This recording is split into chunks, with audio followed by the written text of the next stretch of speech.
Okay, welcome everyone. Thank you for taking time out of your day to attend our Ask the Owner or Owner Tells All panel. This is actually the first time I've ever done this, but I thought it would be fun to hear real life stories from real life clients, not just me, who have taken the plunge into business ownership and wanted to give them an opportunity to tell it like it is. Tell all. So I want you to feel comfortable asking questions and really getting a good understanding of what it's like in the life of a business owner. So you all know me, but my name is Sarah Wasco, and I really enjoy guiding clients through the process of finding a business opportunity. So I'm going to pass the mic to each of my clients and really just ask them to obviously share who they are and what their business is, and maybe a little bit about their background and kind of why they did this crazy thing like buy a franchise. So. Hi, I'm Donna Brown, and my husband and I own Minchie's Frozen Yogurt, and we're located in Colleyville, Texas.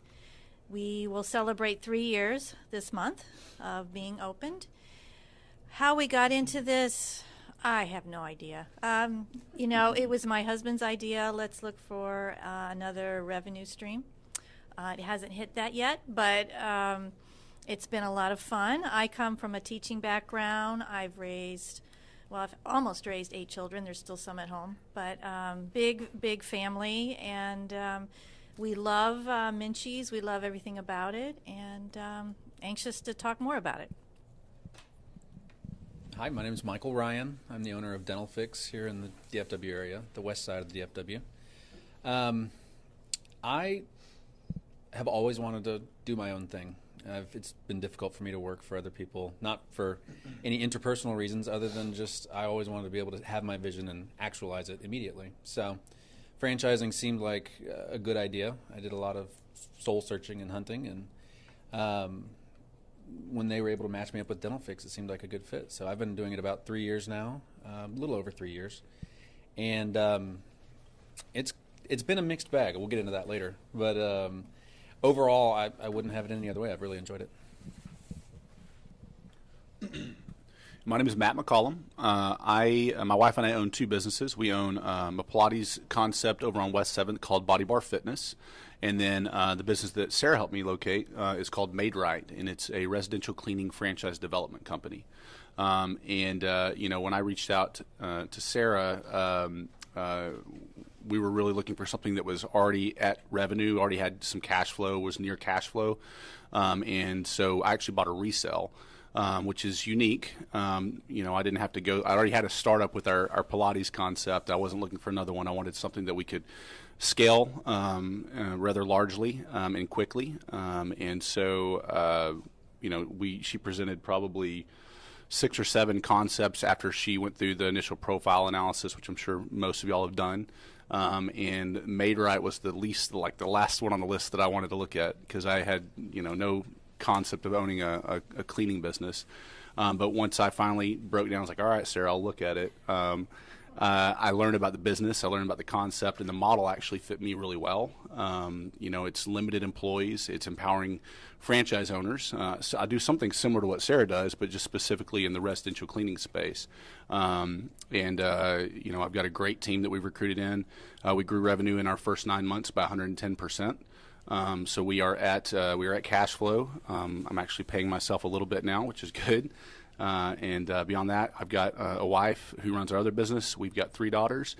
We did all this chaos with the babies. We have a 2 and a 3-year-old girl, and I wonder why we did it too. But one thing I can tell you is we picked something that we both enjoy doing, and every day is an adventure. It's fun. So I want y'all to feel free open to ask questions, but I am just going to ask real quick, Matt, to your point about, I didn't see myself in a cleaning business, but then you said it was a good fit. So can you elaborate on that a little bit more as to what it was about your skill set and kind of trying to think past what the business does and more in depth about some of the development and some of those things that was important to you? So once I read about the business model and I researched the parent company, the parent company is called Premium Franchise Brands, and they own their primary business is a commercial cleaning concept called JanPro. And JanPro's been around since 1991, and they basically looked at what can we do to continue to grow revenue, top line revenue, and they looked at everything that complemented the JanPro model, and ultimately they settled on the residential business. Their model is unique in that instead of having a bunch of hourly cleaners, employees like the Molly Maids and the Mary Maids and other cleaning concepts, they empower franchise owners. So I sell Maid-Rite franchisees the opportunity to earn, break out of the employee cycle, and the buy-ins, very, very low because we're growing the concept still. And so what I liked about it, what resonated with me is, well, I like business, I like revenue, I like helping people. My wife and I, one of our goals is to serve others, and so that she does that with the Pilates business, serving people with their physical and mental needs. And I get to do that with people who, want to be in control of their own future. They don't want to continue to work for a paycheck.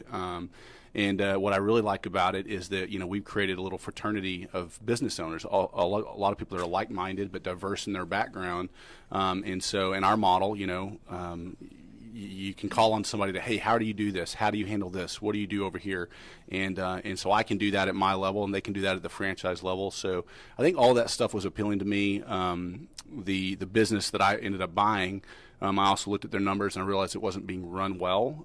So by doing some minor tweaks, like I said, we were able to grow revenue rather quickly, and pretty good number.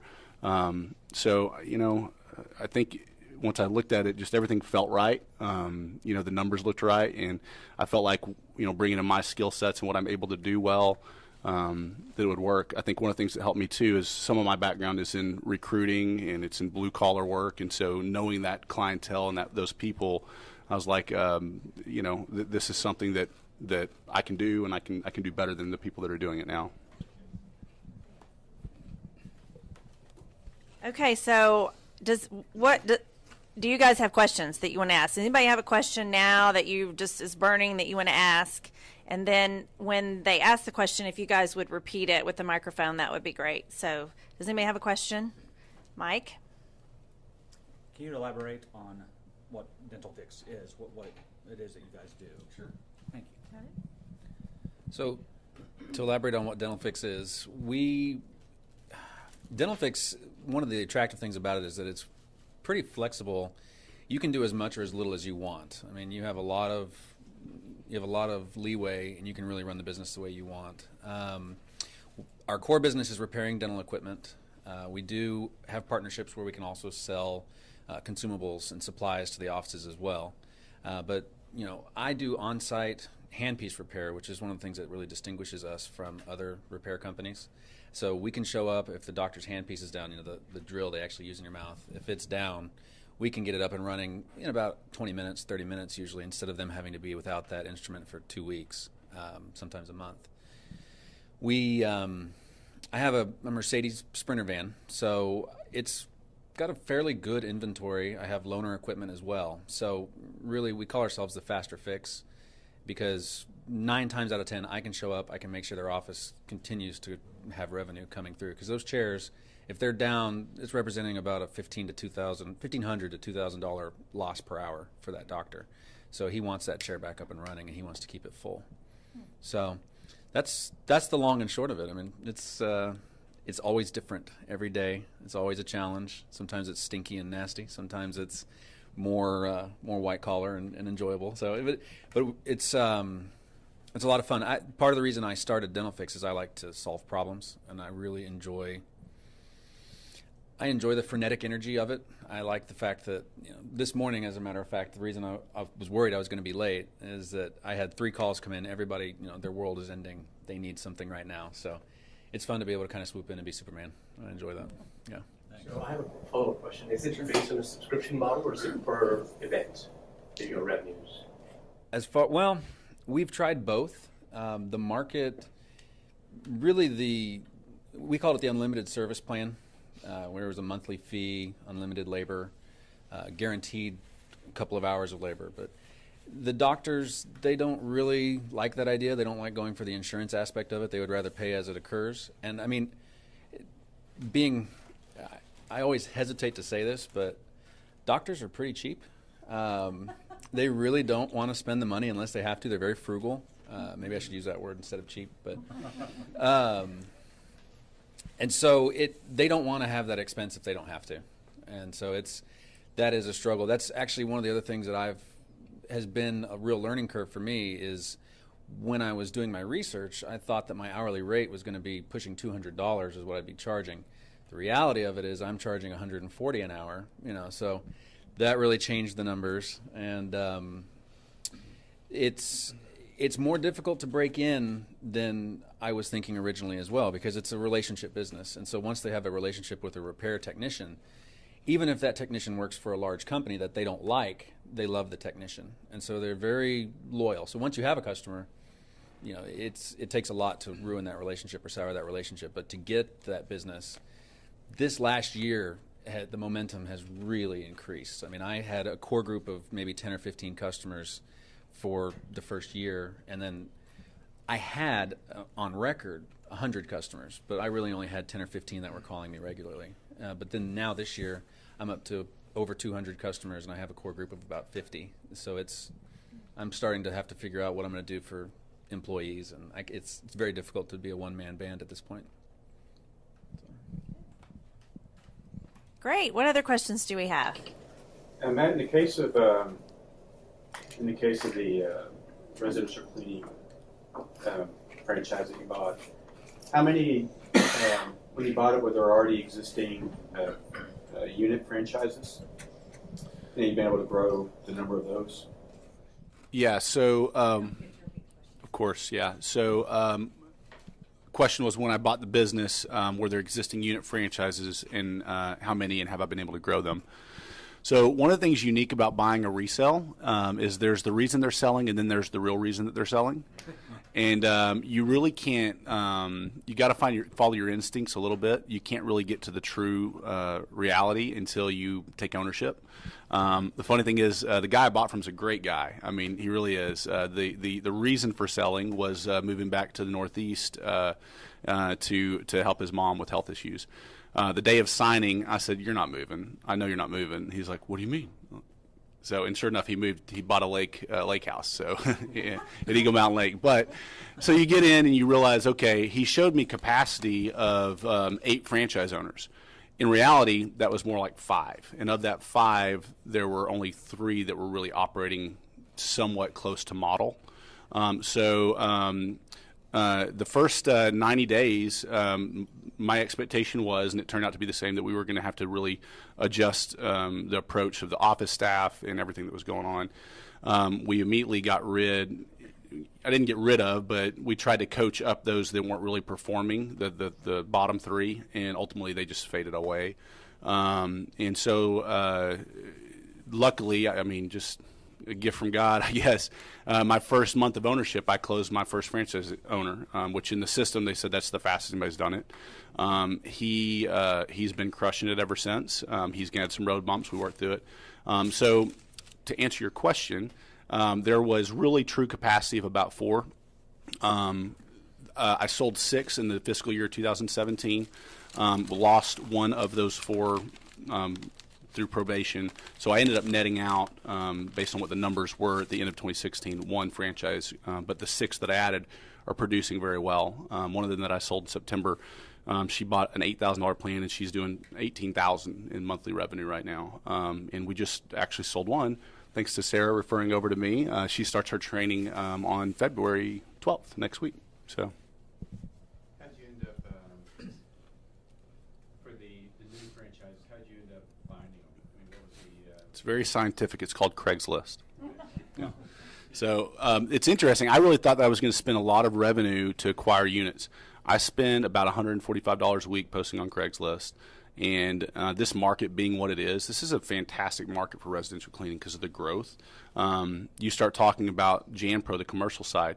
Well, one of the things that's interesting is for every business, when you talk about a market density standpoint, for every business that's here, there's X number of employees for that business, and a percentage of those are going to get their house clean. So people moving in, to this market makes our growth of customers very easy.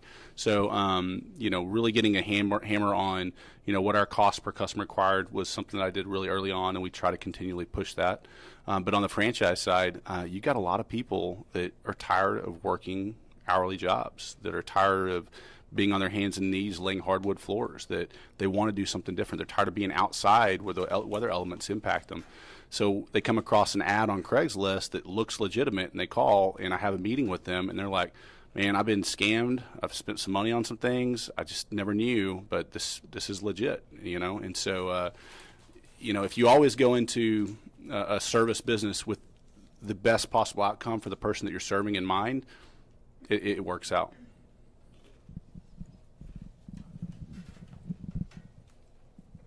What else? Who has questions? Anybody? Megan? So obviously buying a business is fearful and there's a risk that comes with that. So what were some of the fears that you had and how did you see those be resolved later on? So let's just let everybody answer.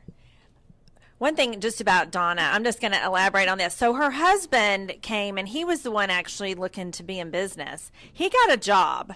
So then he's like, okay, we're going to buy this business and Donna, you get to run it. And she knows how to manage because she'd been home raising 8 children. I know you heard her say that. Yes, 8. I could barely raise 2. But anyway, so I just thought she's done an outstanding job of really getting in there and, kind of getting what her husband said. Let's buy this and you're going to be in charge. Right? Exactly. So the question was about fear. That's never going away. As far as fear goes, you every day you get up and you go to work and you accomplish what you set out to do for that day. Fear's always a little bit in the back of my head, but I've seen a lot of, like I said before, I'm not in the red as of yet, but I have seen, because I have a brick and mortar store, so I do have guests that do come back and tell me, hey, we love you. I have schools come for fundraisers, so I'm very involved with the community, so I do see that, and and I work with so many families that come in, seeing the children happy, and those are the things that are rewarding to me.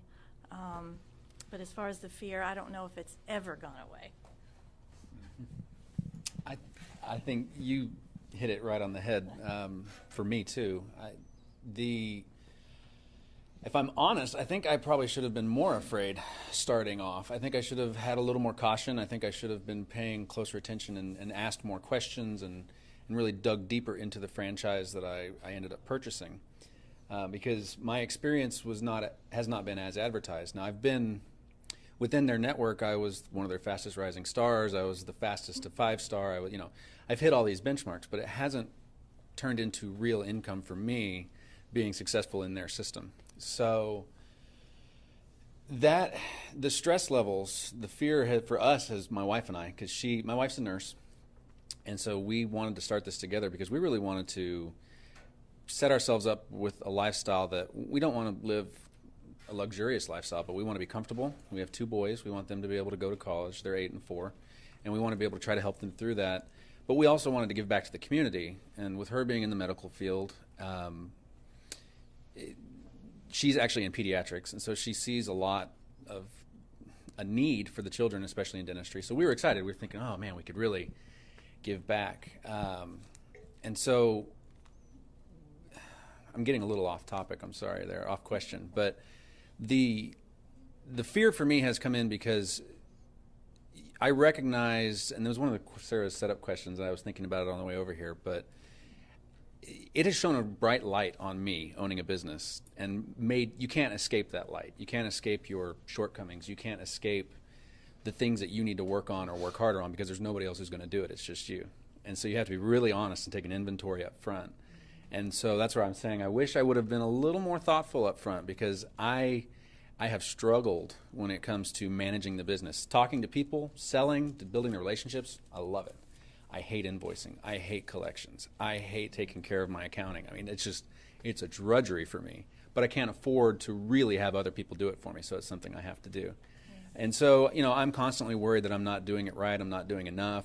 I'm up at night. I'm working 6 and 7 days a week most times. So that's where the fear comes in for me. Is will I get to that lifestyle where I can have the 5 day a week? Will I be able to hire that person? Will I be able to make these next steps so that the burden is lifted from me? So. Yeah, I think that is a lot like me. Maybe I should have had more fear going into it than I did. Before we started Body Bar, I had a lucrative 6-figure income. I was the president of the company, but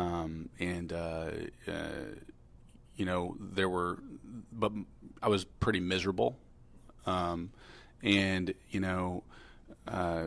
went through a lot of prayer before we made a decision on what we wanted to do. We looked at things that we weren't passionate about. We looked at the supercuts and we looked at fast food, things like that. But we knew that if we're going to give up on stable income, we need to do something that we're going to enjoy doing every day. And previous in my career, I sold to small business owners. I sold advertising. I sold cable TV advertising. And if you can sell cable TV advertising, you can sell anything, honestly.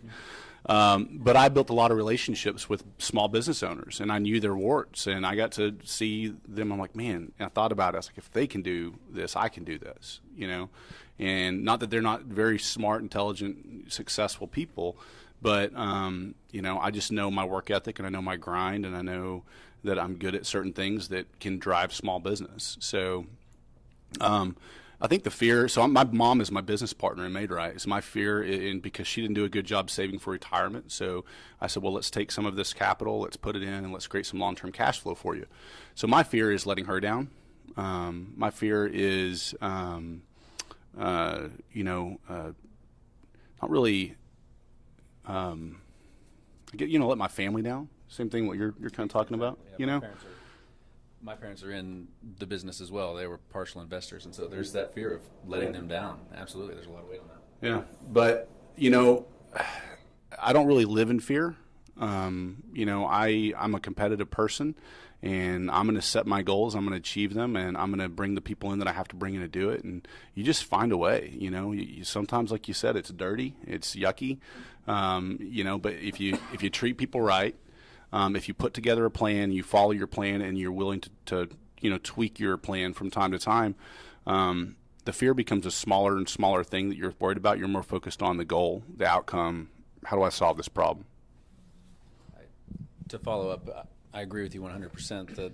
The fear diminishes over time, and actually, I wouldn't change anything that I've done. Just I want to make sure I say that out loud. I've felt more alive since starting my business than I ever had, because like you said, I was working, stable job. There wasn't much growth potential, but my job wasn't going to go anywhere. My family was comfortable, but I was miserable. And so to step out and to do this on my own, it's been one of the best experiences I've ever had in my life. So. Just before Uzair, we ask your question, I was gonna say there's an acrostic about fear that I really like, and it's you can look at it two ways.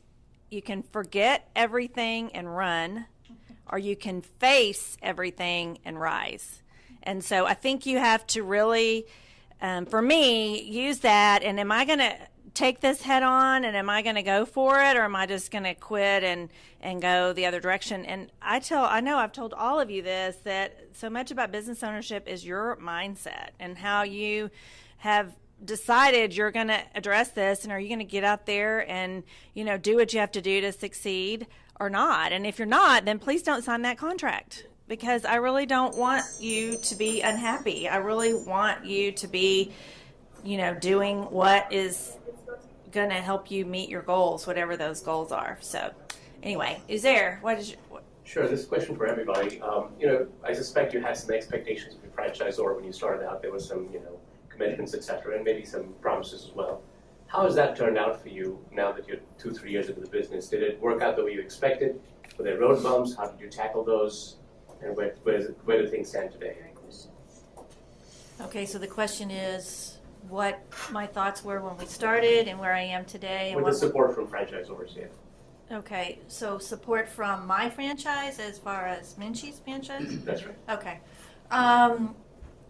I'm thrilled being in a franchise because I do have that support at headquarters. They have a wonderful business plan, and they're just a phone call away. They've even come in and physically helped me at my store with the road bumps that have come along the way. They're not perfect. They're human, but definitely I felt there was someone out there I could call with whatever question I had, and they could at least answer. We've kind of gotten away from that because now we've been in business 3 years, but certainly having that base, you know, you're paying for it, but having that base is awesome. I just can't imagine just going out without a franchise and doing this. So yes, it's been a great support for my business. My experience has been, it hasn't been fantastic. It hasn't been terrible either. I would say read your contract, because unless you're working with a group of exceptional people, they're going to live up to the contract. Starting out, the education was solid. The support was reliable, same kind of thing. You could call and ask the stupid questions that you feel dumb asking, but they laugh and they say, no, that's good. You know, call us anytime. But I haven't had the support that I was expecting, that I was verbally committed, that they committed to me. So yeah, I think I would just say make sure that any promises you perceive, make sure you clarify and make sure that it's in the contract. Because unfortunately, I've had conversations where the conversation ends because they say, well, that's not in the contract. Just because somebody told you that doesn't mean that that's what's in the contract. So.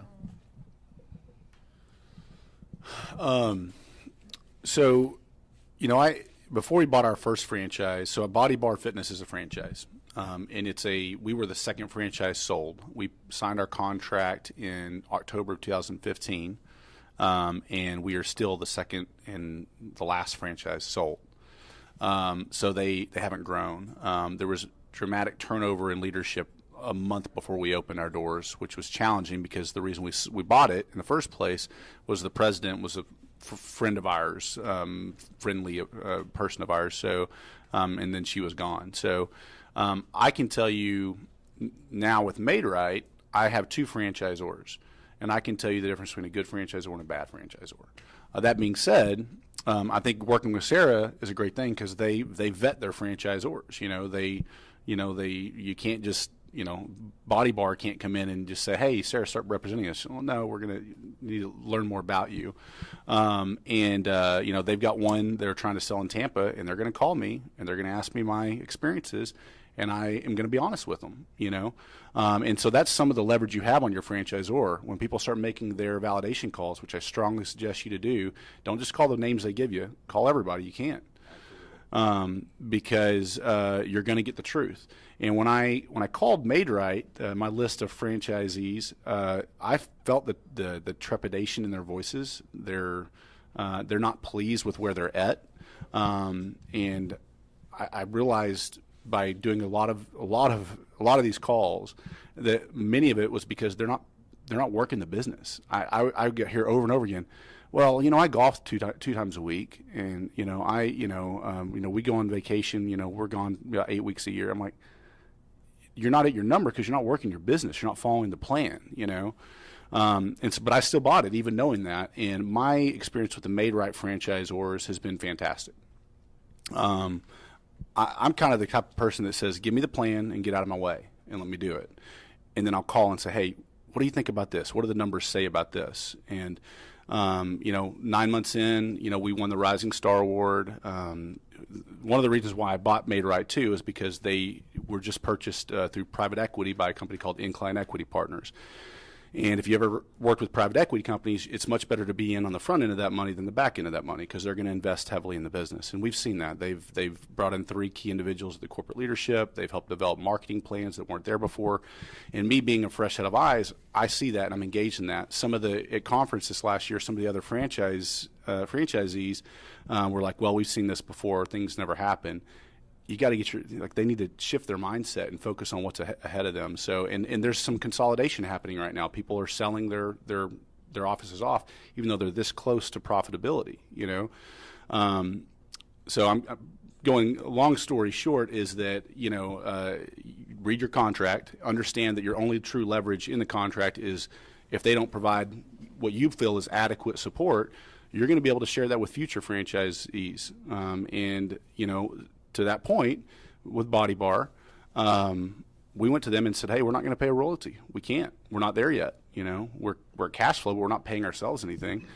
And they're like, we understand. We're not doing enough to earn that royalty. And so we haven't paid them a royalty for the last 3 months. So at least they're stepping out and saying, we understand we're not doing what we need to be doing. And that helps, but that's the exception. That's definitely not the rule. That's not going to happen most of the time. So don't expect that. What other questions? Anybody else have a question? Mike. How'd y'all find Sarah? Like, were you looking on your own for a while, and then you finally connected with her, and then once you did, and what's the process like? How many businesses did you go through or evaluate before you decided where you are now? So the question is, how did I meet Sarah, and how did I decide on my franchise? Let's see, my husband met Sarah through networking, I believe. A job fair. Yeah, a job fair, and he was very excited about the prospects. So we met with Sarah, and after the initial, what's it called, application or assessment, thank you, we narrowed it down to 3. And as the gentleman we're talking about, we called the franchisees. Bill was very interested in one business, I think it was Oil Change, and he went and visited the store and talked to several owners, and we just kept narrowing it down. And then with Minchie's, we actually went out to headquarters. They call it Discovery Day. And we spent a day there and really just walked away with feeling positive about it, and we moved forward after that.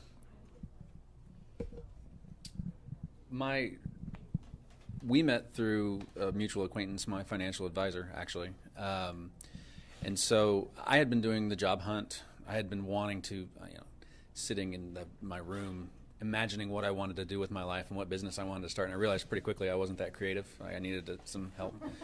So met with Sarah, went through the assessment. She gave me the short list. I started vetting people, different models. And then Dental Fix, from day one, Dental Fix kind of made the hair on my arm stand up. And my wife being in the medical field, we felt a lot of synchronicity, and we thought it was going to be a good thing. So I did go to their Discovery Day. It was exciting, and it was really neat to be out there and to see their training facility and to talk with some of the franchisees who had just recently purchased and were going through training and all those kinds of things. And then I called all the other franchisees. But see, you said it, and I really agree with it. Make sure you're calling people that aren't on the list also. You need to make sure you're getting a full picture, because they're going to give you the best of the best. How do you, through your due diligence, how do you identify additional franchisees that they don't just offer? Legally, they're obligated to give you that information. Okay. Technically, they're not supposed to give you a short list, but they do. So, but just ask them for more numbers, and they have to give you that information. So, but yeah, for us, it just felt right. Just every step of the way, it felt like it was going to be a good decision. So we went for it. And to your question, I'll tell you, because I sell franchises too, they're required to put in their FDD that you'll review, the franchise disclosure document, all their franchise outlets and the ways to contact them. So you can just start calling. They tried to set up calls for me, and I took those calls, but then I called others as well. I don't know how I met you. Was it a Google search? No, it was the chamber. It sent you to Brand Fund, who in turn referred you to me. So it's at the chamber. Yeah. Okay. There you go. Yeah, I talked to another business broker, and they were no good. No. Their follow through was not good. Fairly. It wasn't, because I was interested, and they presented me things that they didn't do an assessment. They didn't. We had a coffee, which at least I got a free coffee out of the deal. But I don't think you ever bought me coffee, though. We met at the coffee shop. I bought it for you. Oh yeah, I remember that now. She did. All right, I take that back. Yeah. It's the only time I've ever been at that. Well, and now she's a Maid-Rite customer, so there you go. So, Yeah, so the assessment, I think you presented 4 or 5 different opportunities to me. said that earlier. Probably only maybe 4. Well, Definitely- I looked at other things too. So no, she presented. I think she presented 4 to me, and like I said, Mayrite was at the bottom of the list. She coaxed me because I would have calls like, I don't know, that doesn't sound exciting. I don't want to do that, you know. But the assessment was pretty spot on. I mean, it talked about how I would perform well with a small group of employees, and that's right up my alley. I love my team. I picked them, so I should love them. But so we did that. I finally had the call with them. I met the owner of the resale that I was buying for lunch, which he bought, so I was happy about that. I'm a pretty cheap person, to be honest with you. So when I get something for free, I'm frugal. Yeah, I'm here for the lunch. So, but my wife and I met him. We liked him. We liked the idea of the business. I went out for a discovery day in Atlanta. They did the dog and pony show. It was interesting in that discovery day. They put their type, their typical franchise candidate. And when they were done presenting it, I was like, I don't match that at all. And they're like, yeah, but we think you'll be great. I'm like, all right. And it's worked out well so far. I think they actually are changing their stereotypical candidate because it's working so well. But left there, negotiated, had my lawyer, involved. We went through and marked up we had to do 2 bills of sale, the franchise agreement from the franchisor and then the one that I'm purchasing. So my legal expenses were more than I budgeted for, but that's okay. Make sure you get a good franchise attorney. Contract attorney. Yep. Yeah. And I'm sure we can all refer you to one. So, yeah, and we signed, and the rest is history, as they say. I am gonna have to go, so I'm happy to take one last question or give closing remarks. Follow up. Just Yeah. Is this a multi-week process, or just multi-month, up to a year process of figuring out what company you're interested in? I mean, how long does this take? It takes longer for some than for Yeah. others. I guess so. Yeah. Sure. Self-driven. Yeah. It really is. Yeah, I mean, it just depends on the person. I was pretty quick. I mean, I made my decision within a couple months after a few calls and things. Yeah, I think it's up to you individually. And what I'll say is, at some point, you've got to press the go button. Like, you just have to make the decision. Now's the time I'm going to do this. Get as much information you can. But what I would say is, you don't get analysis paralysis, because at some point, you either are going to be a business owner or you're going to continue down the path you're on. And both are fine. Just pick what's going to work for you and what's going to help you meet your long-term goals. And understand this too, that owning a business is a very, very long marathon. It's not a sprint. You're not going to get where you want to go in a year. You're going to get there in hopefully 5, 10, 15 years, and you're going to build something of value that you either pass along or resell. But set your short-term goals, but always pivot and be ready to keep moving the ball forward every day. Thank you. Yeah, I'm gonna have to go. If it's okay, I'll leave my card. If anybody has any follow-up questions, feel free to email me or give me a call. We're here to help, and I can tell you're in the right hands with Sarah. She's great. She will not lead you the wrong way, and I think you'll have a good experience throughout. So I just was going to elaborate on the answer about how long it takes. Matt kind of came in knowing he wanted to buy a franchise. Matt already owned a franchise. He said, we want another business.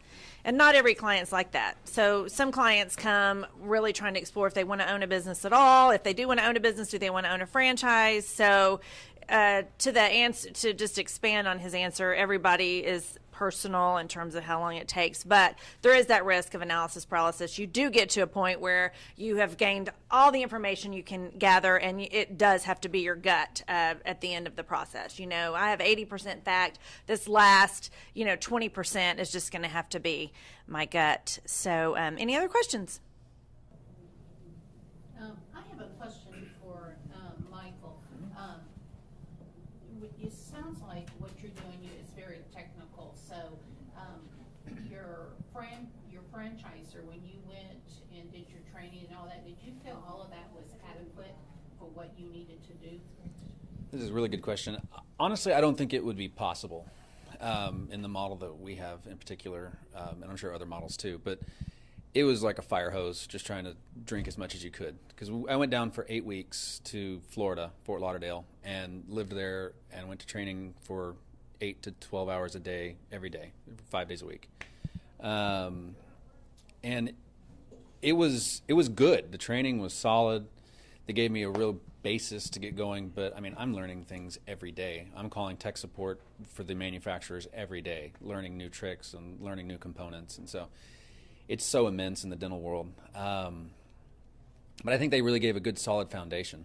I do. The thing that I would have liked to see more of would be a little bit more of the sales training. In my particular experience, I don't feel like I got enough sales training, which was fine for me. I mean, I'm comfortable selling, but for a lot of the owners, they've called me, and I've tried to coach them a little bit myself, the guys who are in my class and things, because they really struggled with getting out there and selling to people. The other thing that I would have liked to see is a little bit stronger business model. You know, it sounds like in his experience they had a real solid plan and a model put out for him.